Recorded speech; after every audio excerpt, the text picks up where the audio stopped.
Welcome back. Welcome in. This is Country Roads Confidential at earsports.com. This is a Paramount podcast. I am Mike Casazza here on a Monday morning, calling upon Chris Anderson to drag the mail in, open up, read inside, grab some questions that we can answer.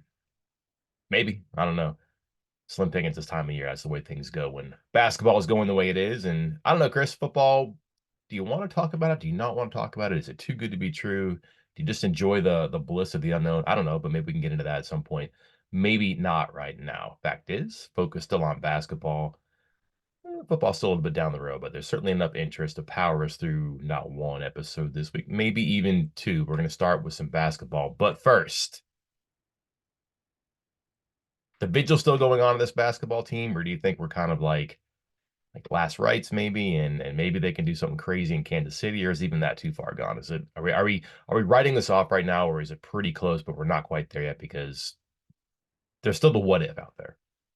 The what if's going to remain there, I think, until the very end. And I think right now I don't want to say we're writing it off, but it's too late in the game for any sort of resume building postseason stuff. The only option is, and this is going to be one of the questions in here, and maybe we're answering it already.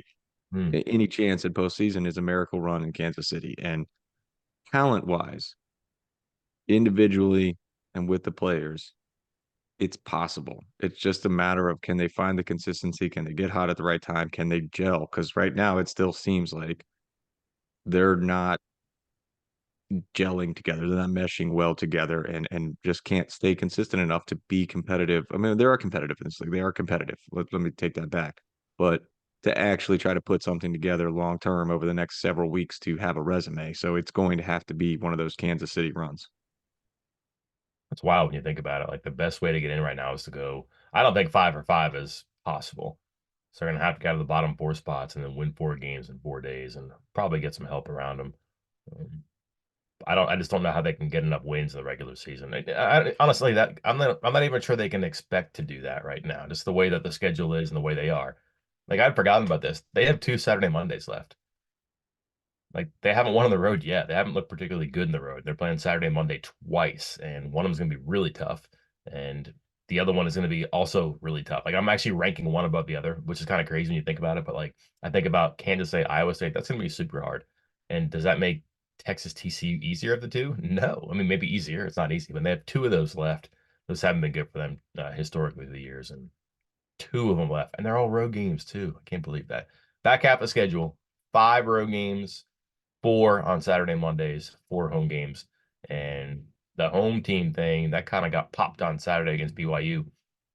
You had your thoughts after the game. A couple days later, anything, I don't know, stand out about that? It just seems like BYU, even without two players, I mean, one played, one didn't play very well, but like without significant parts of their identity, still had their identity. And when I think about that, how much that impresses me based upon what I've seen from West Virginia, which has had its parts, comparable with Jesse Edwards, but has had its parts and just doesn't yet have that identity.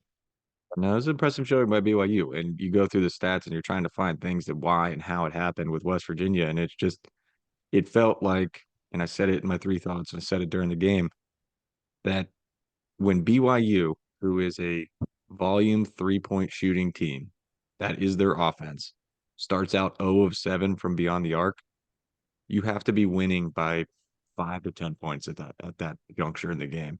And instead, West Virginia was still losing, despite the fact that BYU started 0 for 7 through the first 10 minutes of the game. And it's just cold shooting, poor shooting. They didn't feel like they were passing the ball quite as well. And again, so much of this just comes back to how much of this is a team? Are they a team yet? Have they figured it out? And hard to when guys are in and out of the lineup all year long. And again, might be too late for that. Think about 13 3 pointers, 39 points, 38 points in the paint. Math in my head here says that is 77. Yeah. 9 points at the foul line, 86. That's it. That's all Yeah. their points. 3 pointers, dunks, layups, runners, stuff like that, post ups, and then free throws. No mid range stuff. Nothing from like the short corner inside the line. Just like it's either in the painted area or it's behind the arc. That's not going to get to the foul line very much. And went 9 of 14. West Virginia 9 of 12. So even couldn't make that an advantage. And I'm not terribly surprised. It's a good team that plays this way and is kind of relentless. And it did seem weird. Go up 17, then it's six. There's a bank shot three-pointer. West Virginia. I think people say they got like discouraged by that, but it was a 5-point game soon thereafter. And then just another guy jumps up and hits a three and gets fouled. Doesn't finish the 4-point play, but five goes to eight. You can only do that so often, and which kind of brings you this about the team. They've been down 17, let's say, on the schedule, and can they get to within five or six? Maybe, but then it's so hard just to get back into it in a game or in a season, just to get level, and then to have to keep going to get above water. Never mind get level.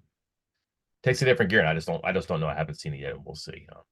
So that's the basketball intro there. I don't want to take up too much of the space because there are some questions. I would think logical ones that might be hard to answer, but are right to ask. When you say we get into it, Yeah. Can I jump the line? I mean, hey, we're in charge of this podcast, so probably yeah. we get to do what we want.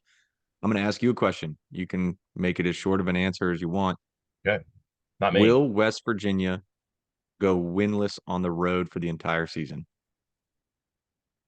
Remaining road games at Texas, at TCU, at Iowa State, at Kansas State. Again, both of those are the Saturday, Monday games you just mentioned, and then at Cincinnati to end the season, to end the regular season. The third time in years. Yeah, Hopefully, I don't literally. think I don't think they're going to win. I don't think they're going to win at Cincinnati. I think that's going to be a pretty ferocious game, and Cincinnati probably wants that one back. I don't think that one's going to happen. And I just wonder about the end of the season for West Virginia having to play on the road because who knows what shape or status they'll be in. And then those Saturday Mondays are hard. I could see them sneaking out the Texas one because they beat them before and they're going to have a week off and they'll be fresh. That would be their most likely one. Apart from that, Kansas State, um, I see them winning one of those four. I don't see them going winless. I think there's again, I'm not particularly high on the team and its potential from here on out. I just don't think that they're an 0-9 in the Big 12 team on the road. That would be 0-13 away from home this year. And it's two different teams and maybe two or three different seasons, but I just think they're better than that. And I think they can get the Kansas State game. They could get the Texas game. The other team's got to play Saturday, Monday too. Don't forget, like that's an advantage for nobody except maybe the team that doesn't have to travel. I just can't see them going 0-4 in those two. All right. Moving on to the next questions coming from the fans, coming from our VIP subscribers. This one we kind of already answered. I'll just see if you want to add anything to it. Timber Pimp asked, does Eilard's squad have any hope of postseason play? Again, we kind of touched on that, but you got anything else you want to add to it? And they could be an NIT team. Okay. They're not going to play CBI games because this team isn't going to be together next year. There's no benefit for that. They probably wouldn't even be like appealing enough for that, attractive enough for that, even though they have this individual talent. But like, I don't think that's going to be recognized across the basketball world. And I think probably the NCAA tournament team, that ship is way off in the distance, and you're still in the parking lot, never mind on the dock. Salty Dog 8159 asked, any inside info on a cook not playing? I mean, it's pretty obvious. I think that it has to do with why he was out earlier on. Josh Eiler, after the game, just said that it was a medical condition, that it was out of his hands, that the supervision said they were not comfortable with him playing. If it's a rolled ankle, if it's a stomach flu, you say that. I mean, they would say that. And in fact, someone asked and said, does this have to do with his prior condition? He said, I don't want to get into that right now. Um, I think a lot of people maybe had lost sight of the fact that just because he was back on the floor, that did not mean that they stopped tracking him and monitoring him. And there's specific ways to do that, checkups and daily upkeep, I guess you would say. And then I would assume, again, it's not fair, but that's the question here, just based on the answers that we were and were not given, something a little bit more serious than a generic basketball injury. It's also strange for me to say that they think he'll be back and they don't know that he'll miss any more time. If something came out of nowhere and he couldn't play, how can you predict that's going to go away? So I don't know. I would think it's unusual. And if you see him on the court, great. If not, be concerned and just kind of keep doing what they've been doing with him before about what's best for him. And at this point, do they really need him to play? There's bigger things here for sure, and I think his well-being and his safety would be the biggest one. I don't think that's anything bold to say, but anything inside, no, people are not going to spill that stuff. But again, it's not a stomach bug, it's not an ankle because I'm pretty sure they would have said that. JAL 1234 asks, I do not know how to measure this, but watching the basketball team that they are often less than the sum of their parts. Do either of you see that? So I think that's a fair critique. What do you think, Chris? Yeah, and I think that's what I was talking about earlier with the asking about how they can compare and play in Kansas City in the tournament, skill wise, individually, talent wise. Like if you just stack this roster up and said, look at who you have, and didn't say anything else, you would say this West Virginia team has the talent or you would think maybe like a top five at least, that is worthy of NCAA tournament consideration. Problem is, they haven't been able to play together, fully together, uh, virtually any point this season. I mean, basically, had just a couple games, and even then, you getting like 50% of Jesse Edwards, 70% of Jesse Edwards, and then as soon as Edwards is back, then all of a sudden a Cook is out of game, and so on and so forth. So I don't think talent wise, the individual pieces are pretty good. The sum of the parts is not there, and it's not necessarily like a coaching problem or anything like that. It's more of a you just don't get a chance to play together. Yeah, it's reps for one thing too. Think about how they were in the beginning of the year. Like, hey, let's not play fast because we don't have the numbers. Let's play zone. It's not their best way to play with their talent, no, but they had to do like a quarter, a third of a season like that. They get players in after what 9 or 10 games. Now let's play faster. Well, how long does that take? And then, but when you're doing that, you can't do your outside stuff. You can't really stick with man and play around Jesse Edwards on the inside because he gets hurt. And now you're playing with a four at the five, really with no rotation at 4 or 5. And then let's just say that no matter what their identity was, fast, slow, they had like pillars, a couple of guys who were going to play. But the people who played around them or like supporting parts, your Josiah Harris's, your Seth Wilson's, maybe a Cook of Cooks, guys like that. I mean, never ever got on firm land here this year. Never did. And never could like get their footing and push off into something else. So identities are one thing, but that can be overrated sometimes, like especially with West Virginia. Who are they? What are they going to do? I don't know.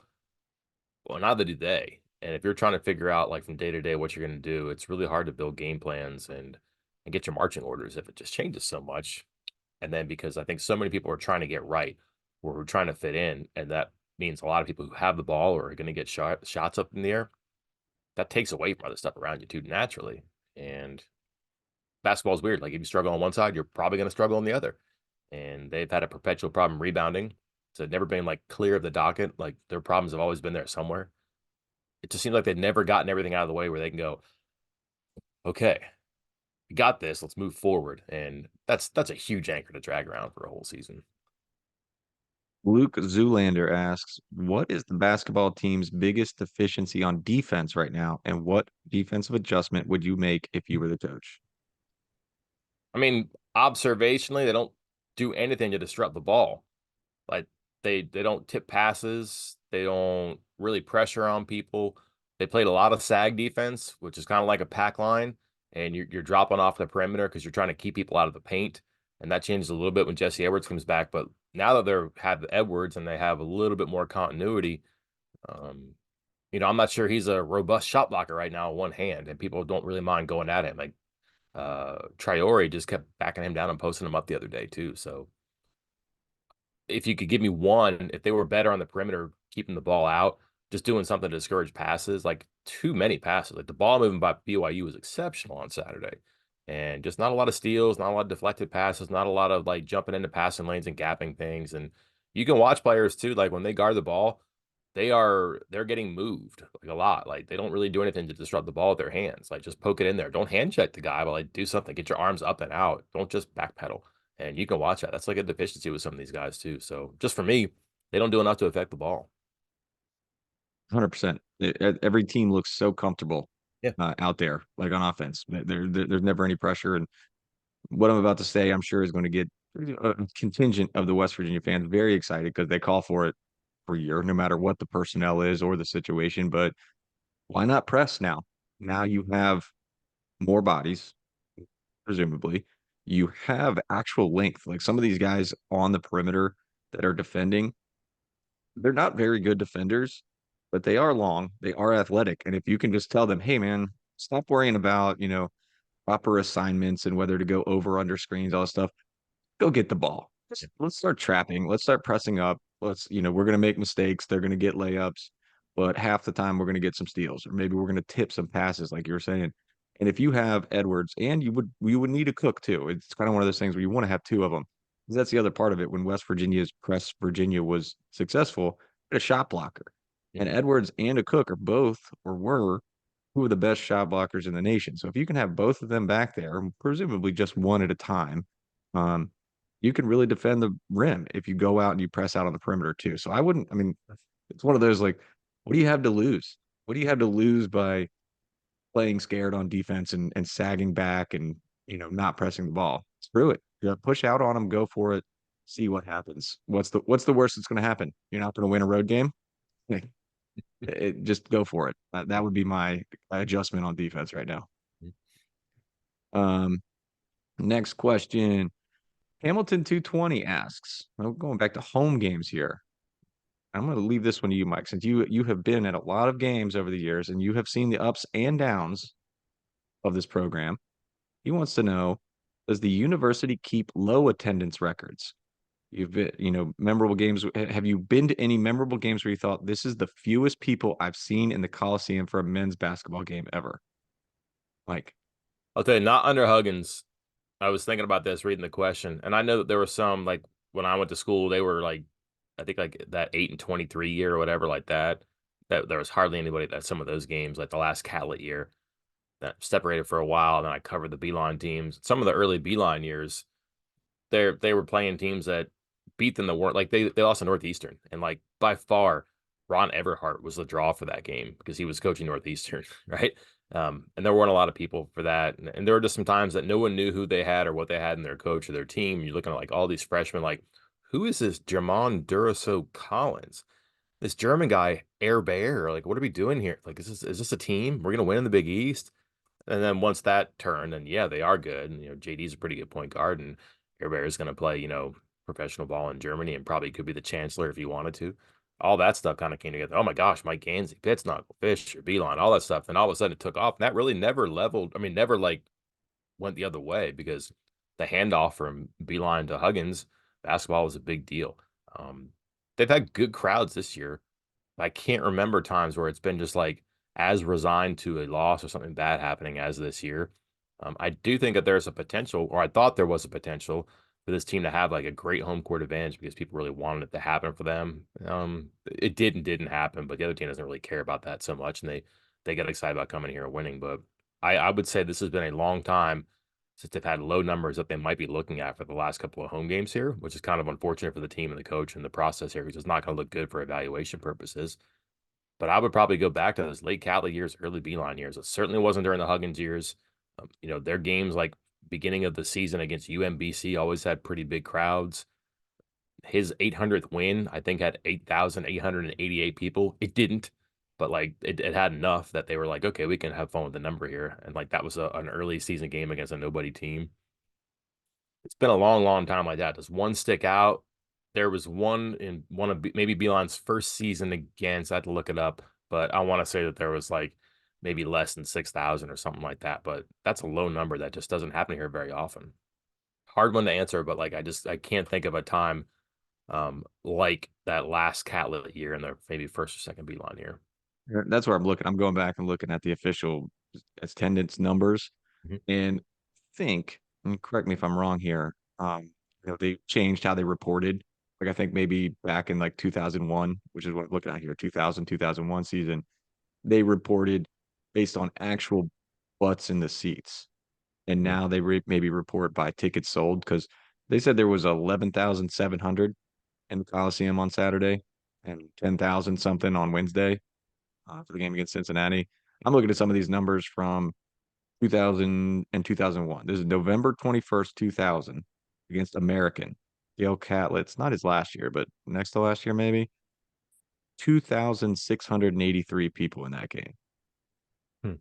Like some really low numbers there. And I think, you know, I don't know if that's just apathy about the game, maybe some changes because I don't think they haven't really changed the seating capacity at the Coliseum over the years, like since then, have they? I mean, they say no, but they definitely have crunched some seats. Like I have the club level. There used to be Yeah. seats like all the way through, like what the Club 35 is. So um, But they so it have. would have been bigger back then, and so Sure. that's even fewer people there, which is Do you wild. do you have these numbers here? Beeline's first season would have been 0203. Is that right? Yes. Okay, yeah, because 02, 01, 02 was the All 8 right. and 20 season for Catlett. Okay, There was an NBA guard who went to a small school whose name was had a funky shot. Kevin Martin, who went okay, to yeah, Western Carolina.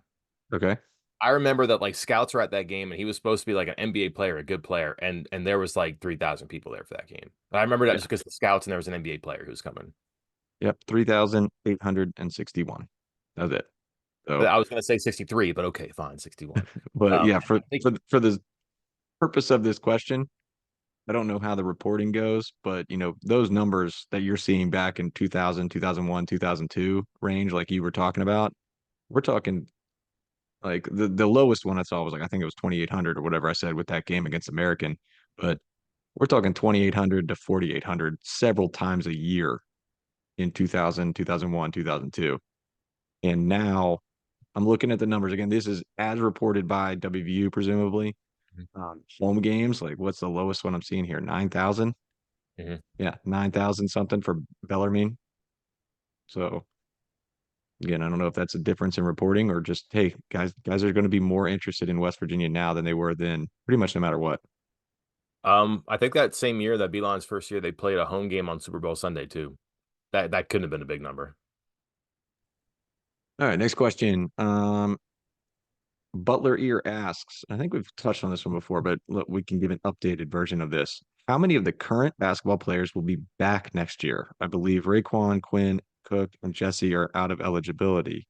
I believe Noah has another year. Can you give us some answers? Slazinski could apply for a medical to get a sixth year. He said that at the beginning of the year, and he said that, granted, this is in October, but his inclination was to do that and to get the year back. After this, I don't know, but like, I don't know that he could transfer somewhere else and play. Krisa has a year. Seth Wilson has a year. I'm looking at their photos now on the poster in my office here. Um, that is Bembry has more time. Sumnick has more time. Slazinski could. Edwards, a Cook, gone. Ofri Nave, yes. Harris, yes. Battle, no. Kobe Johnson, yes. Farrakhan, yes. So All right, let's go. much of the team could be back. Bembry 1, Farrakhan 2, Harris, Johnson, Risa, Nave with the 6, Slavinsky if he puts in for the 6 year, 7, Wilson, Seth Wilson, 8, and Sumnik Yes. does he have a COVID year still? Yes. So up to 9. But Now, how many I of them? think I think we said 3 with we let the line at 3.5 when we answered this question earlier in the year. Do you still feel comfortable with the over under of 3.5?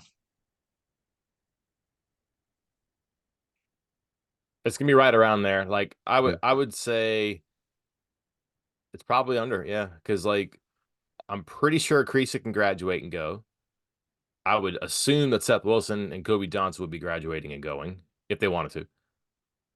Obviously, Josiah Harris has graduated. He can go. And he's also a first time transfer guy. So these guys are all Wilson, Johnson, and Harris would all be first time transfer guys. So would Nave. Prisa could use his grad transfer and go if he graduates. Bembry would have to graduate and go. Sumnick would have to graduate and go. I don't think Slazinski would have him move somewhere else because I think he uses graduate transfer to get here. So it's going to be hard for some of those guys to move. So let's go on the under. What do you think? Yeah, 3. that's it. It's a good number to set it at because yeah, I don't think much has changed over the last 6 weeks since we answered it last time. But yeah, 3.5 sounds like a good number. Oh. Um, all right, By we're the gonna way, a get new into. coach is going to get to make his roster too. Here we go. That's where the next question is from S Curry WVU. With the likelihood that we have a men's basketball coaching search in a month or so, what are your thoughts on potential candidates? Not a hot board, not a hot board. More coaching style and system. Do you think that matters? And if so, what would work best for WVU in the new Big 12? Is that your Top hot board? of my Uh, list. Been curating it for a while, just on there's conference. going to be people that are going to screenshot now that we're doing video pod. They're going to screenshot that and zoom in. Like, Yeah. let me see that. Curated across time, starting from last year. Some people who would be on the list last year and again this year, some people who are on it this year, and just things I've heard from people who've heard. So there are certainly some candidates there. Their identities. Listen, we've got a pretty good thread in our VIP board. This is a good time to tout the special, Chris. Yeah, 75. 75% off. Get in there. Andrew Corbett does a pretty good job with lists of people that are on this list, but also not on the list that he's certainly qualified have his list and to opine about that. But a lot of names there that you are worth paying attention to because they're going to be candidates for this job and for other jobs, and good players would be interested in transferring or being recruited by and signing with the coach on that list who's going to be in charge here. I have some ideas about who I think it could be just on connections from Rem Baker from last time, from who we would have liked to go for last time but couldn't because of the timing. Again, these are all pretty, I think, not surprises, but some of them might intrigue you. And I think you're going to see like sitting head coaches from recognizable programs. Will they go from a group of four to a group of four? Maybe. I don't know what would be prohibitive about getting somebody from the ACC, SEC, Big Ten to come to the Big 12 and play. Are you going to pull John Shire out of Duke? No. But like, could you talk to Brad Underwood? Yeah. So there's some things like that that I think would be interesting to a lot of people that, again, you could find on the board and list there. Like I could list job names, but that doesn't do me any good. Pretty sure that like a lot of people will be on this and they're going to have a similar list. So it's not like my list is proprietary and special, but I think that you're going to look for somebody who it fits a certain profile, has experience, probably has been successful in the portal, but also in developing players across time. And if you can juggle with two hands here, here's my portal class, but I'm also developing these people on the side and found a way to put it together. I think that's going to be good because West Virginia is, I won't say mid-major, but like it's never been, let's get a bunch of 4 and 5 star guys at once and play. And that isn't even the way of college basketball right now. So in some regard, it works out for whoever the coach is because you're kind of coming into what you have done for what this job prescribes. So sitting head coaching experience, I would say, that roster management skill is going to be good. And then I don't know, Chris, if you had to put the check box, if you had to check a box on one side here, only one. To be successful in the Big 12, again, you're going to have to know how to navigate this league and the travel and go head to head with these coaches. You're going to have a flair for developing and acquiring talent. That's universal. But you can only do one of these. Do you want to have an offensive identity or a defensive identity? Offense. In the Big 12, I think you're right. Yeah. You can't win games like 67-61. Like you're going to sometimes, but some of these games get so frenetic and everything. And I was watching with interest, wink wink, the Butler Creighton game the other night. That was like 99-98 in regulation, and it was fast and it was fierce and back and forth. It was really well played until like the final couple of seconds where it kind of came off the rails. But just watching that on a Friday night, going wow.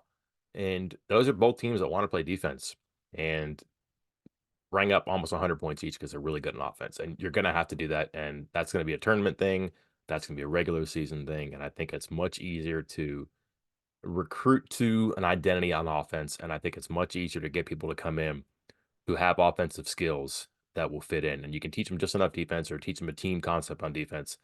Um, I don't know how fun or exciting or successful it is to find guys who just love playing defense. If you want to get 7 of those guys on your team, oh boy, what are you gonna do with the other 6 spots, right? That's gonna be hard to do. So I'm with you. I think you have to have an offensive identity for a head coach. You touch on it on why I think that is because of the talent acquisition part. It's no secret here that I'm a Jimmy's and Joe's guy, and I think with that, like, hey, look how we score points, look how we do this. That is easier to pitch to top talent, whether that's high school kids, junior college kids, or even transfers. Like they're going to want to show that off. I know, hey, everybody loves Javon Carter. I'm right there with you. We all love Javon Carter, but there are those kind of players are few and far between. Like that's the exception.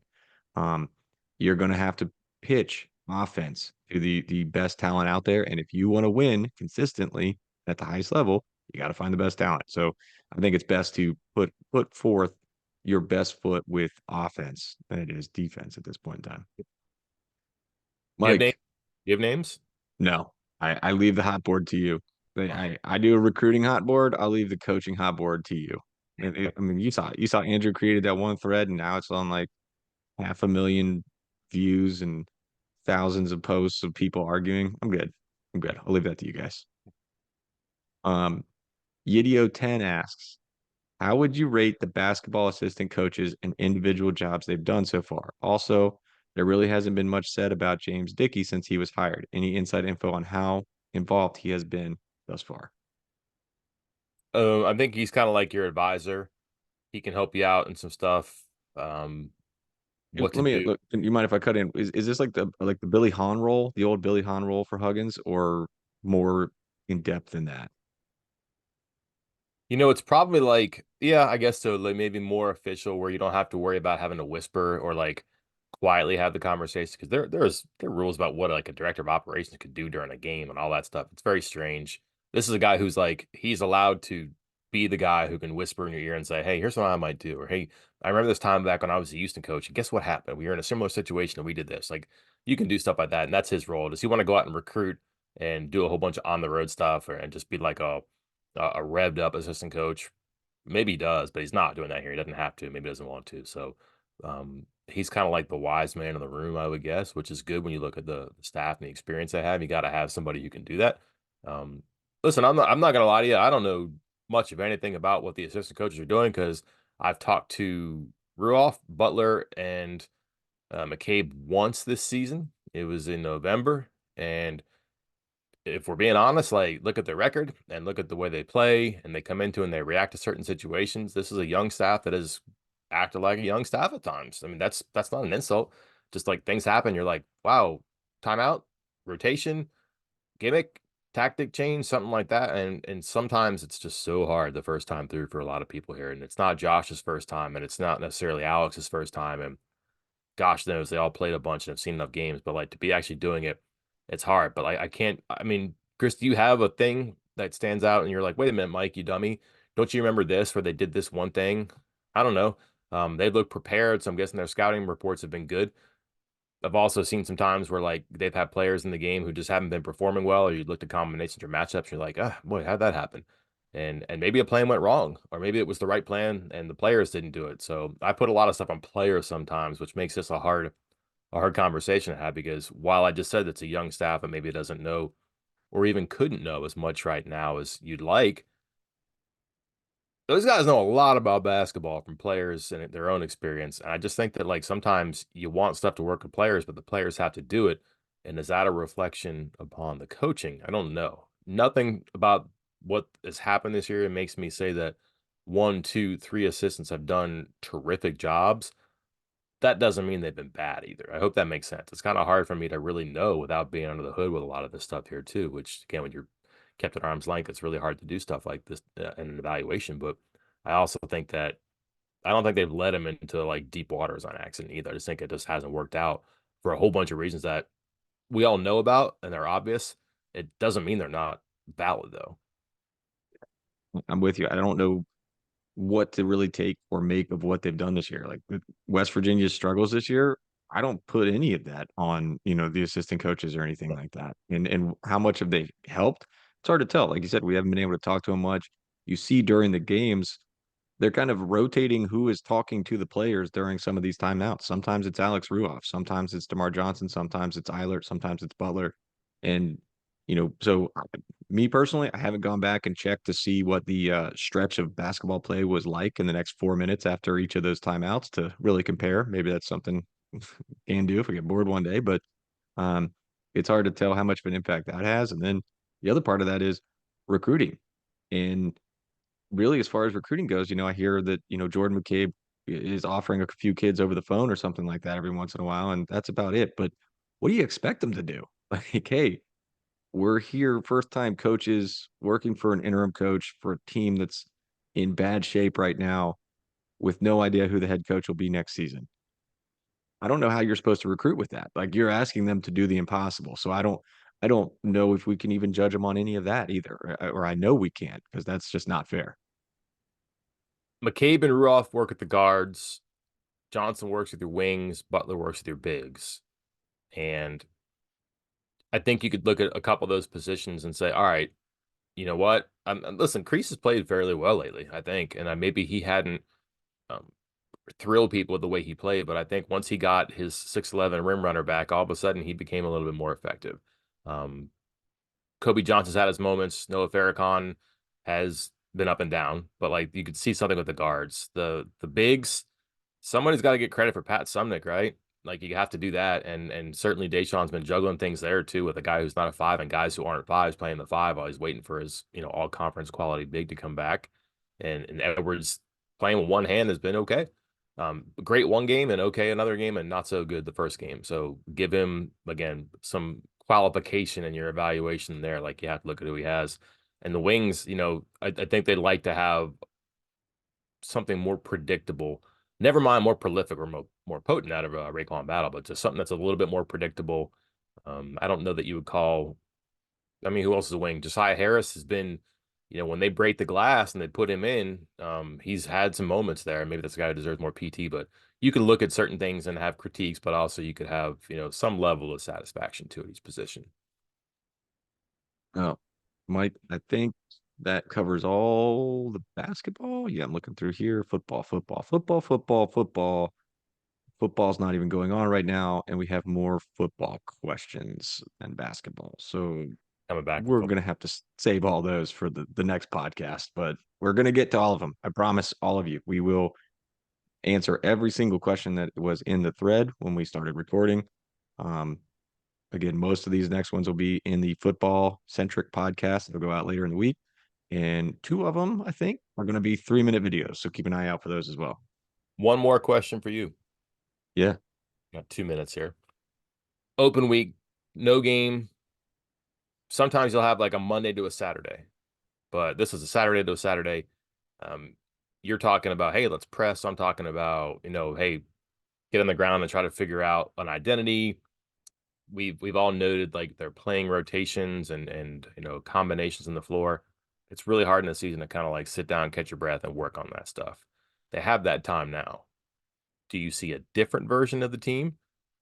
Or is that the last thing they can afford to do is to reinvent the wheel one more time? And they just have to figure out, all right, here's what we've been doing. Let's get better at it. How do you use this week? It's tough because I think, yeah, they asked Eilert about this in the post game. I don't know if they talked about it in the post game with you guys, but on the radio. And he said they're going to take a couple days off, come back, work one day on themselves, and then turn their focus to Texas, which tells me even though it's a week, you really only have one day if we're, working on yourselves. So I'm expecting the same thing then. I'm not expecting a drastic change. I think there's an opportunity there, but then you have to weigh the pros and cons of getting some rest or trying to change things up. And it seems that Eilert and his staff have decided, the rest may be more important than trying to, as you put it, reinvent the wheel. Yeah. So Sunday's their weekly mandatory day off. You figure come back Monday. You have a 2-day prep for a team. That's Thursday, Friday. So you could do a Monday to yourself, and Tuesday, Wednesday is like Camp WVU, or like let's just watch a lot of film. Let's try walking through something new, and or you can just kind of like get the rest, get your legs back underneath because you have a Saturday, Monday coming up. That'll be difficult. We won't know until Saturday. We'll figure it out. We hear from Josh and some players beforehand. We'll have you covered before that with some football as well. Plenty going on the site. Check it out now. 75% off VIP access until then. I am Mike Casaza. I'm Chris Anderson. Talk to you then.